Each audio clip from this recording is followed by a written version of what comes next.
الحمد للہ الذی خلق الانسان والصلاة والسلام على عبده الذي فضله بالعلم والإعجاز والبيان وعلى سائر أهله وأصحابه صلاة قائمة على ممر الزمان اما بعد۔ مولانا احمد صاحب نے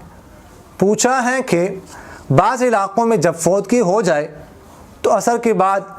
چائے اور روٹی وغیرہ گھر سے نکال کر بچوں کو کھلاتے ہیں 40 دن تک یا اس سے کم۔ بعض جگہ وقت مقرر کرتے ہیں، دن مقرر کرتے ہیں، بعض جگہ نہیں۔ اس کا کیا حکم ہے؟ دیکھیے گا، مردے کے لیے ایصال ثواب کرنا، کوئی چیز کھلانا، یہ بہت اچھی بات ہے، ثواب کا کام ہے، باعث ثواب ہے، یہ کرنا چاہیے۔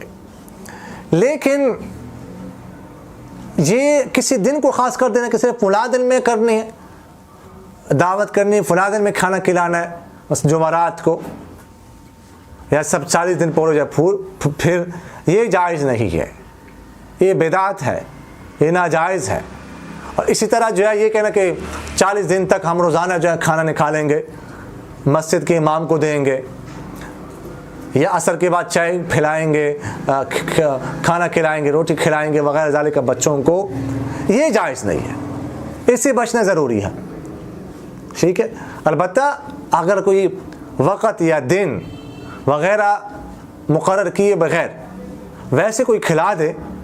کسی بھی دن تو جائز ہے، اور کھلا سکتے ہو، کسی بھی دن کھلائیں گے جو ہے نا وہ اس کا ثواب ملے گا۔ باقی یہ جو کھلاتے ہیں امام کو کچھ مخصوص دن تک 40 دن تک، یا بچوں کو یہ عرف ہے بس، اور کوئی جو ہے نا اس میں وہ نہ ثواب کی نیت ہوتی نہ ثواب ملتا ہے، بس لوگ کیا کہیں گے کہ دیکھو فلاں مر گیا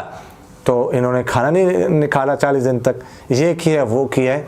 تو اس لیے یہ بالکل فضول بات ہے، اس سے بچنا یہ ضروری ہے۔ دبئی سے کرامت اللہ بھائی نے سوال کیا کہ یہاں دبئی میں جمعے کے دن دوسرے خطبے میں خطیب دعا مانگتے ہیں، اپنے حکمرانوں وغیرہ کے نام لے کر دعا مانگتے ہیں اور لوگ آمین کہتے ہیں،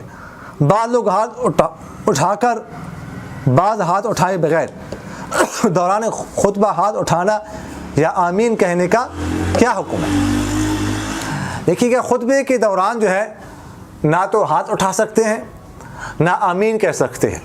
حتیٰ کہ صلی اللہ علیہ وسلم بھی نہیں کہہ سکتے، رضی اللہ عنہ بھی نہیں کہہ سکتے، جیسے نماز بھی نہیں کر سکتے، حتیٰ کہ کوئی باتیں کر رہے ہیں تو اس کو یہ بھی نہیں کہہ سکتے کہ باتیں مت کر، خطبے کے دوران بات وغیرہ نہیں کر سکتے۔ البتہ دعا اگر کوئی دل میں مانگے، دل میں مانگ سکتے یا دل میں آمین کہہ سکتے، تو یہ ہاتھ اٹھا کر یا زبان سے آمین کہنا خطبے کے دوران یہ جائز نہیں ہے، اس سے بچنا ضروری ہے۔ البتہ دو خطبوں کے درمیان دعا قبول ہوتی ہے، دعا کی قبولیت کا وقت ہے، لیکن وہ بھی زبان سے دعا نہیں مانگ سکتے، دعا زبان سے نہیں مانگیں گے، دل میں دعا مانگیں، اور دعا کے لیے زبان سے مانگنا ضروری نہیں ہے، یا زبان سے آمین کہنا ضروری نہیں ہے، دل میں بھی مانگ سکتے ہیں اور دل میں بھی آمین کہہ سکتے ہیں۔ مولانا احمد اسلام صاحب نے سوال کیا ہے کہ ہمارے پاس ایک بچہ اولا میں پڑھتا ہے، اس کا وفاق کا کارڈ بنوانا ہے۔ وفاق کا اصول ہے کہ کارڈ تب بنے گا جب 8ویں یا متوسطہ کی سند ہو، اس کے پاس دونوں نہیں ہے، کیا ہم کسی اسکول سے اس کے لیے 8ویں کا سرٹیفکیٹ بنوا سکتے ہیں کہ وہ آگے اس کی بنیاد پر تعلیم کا سلسلہ جاری رکھیں، یا وفاق کا کارڈ بننے کے بعد ہم وہ سرٹیفکیٹ اس سے واپس لے لیں؟ کیا حکم ہے؟ جھوٹا سرٹیفکیٹ بنوانا، جھوٹی سند بنوانا یہ ناجائز ہے، گناہ ہے۔ جب اس نے 8ویں یا متوسطہ نہیں پڑھی تو 8ویں کا سرٹیفکیٹ کیسے بنوا سکتے ہیں؟ یہ بنوانا، جو بنوانے والا وہ بھی گنہگار، جو بنانے والے وہ بھی گنہگار، بلکہ جب اس نے پڑھا ہی نہیں ہے تو بنانا یہ تو گویا کہ شہادت الزور کے زمرے میں آتا ہے، جھوٹی شہادت گواہی کے زمرے میں آتا ہے کہ اس نے نہیں پڑھا، اس کے لکھ دیا کہ اس نے پڑھا ہے، 8ویں اس نے پاس کی ہے، تو یہ گناہ کبیرہ ہے، لہٰذا اس سے بچنا ضروری ہے۔ اور ایک تو اس کی بنیاد پر آگے سلسلہ جاری، یعنی بنوا کر سلسلہ جاری رکھنا بھی جائز نہیں ہے، اور دوسری بات کہ آپ جو کہہ رہے ہیں کہ ہم بنوا لیں، اس کا کارڈ بن دیں وفاق کا، پھر ہم اس سے واپس لے لیں، اس کو نہ دیں، تو دیکھیے کہ اصل جو گناہ ہے وہ تو بنوانے کا ہے، وہ گناہ تو ہو گیا، جب ایک دفعہ آپ نے جھوٹا کارڈ جو ہے اس کا بنوا دیا، تو اس لیے اس سے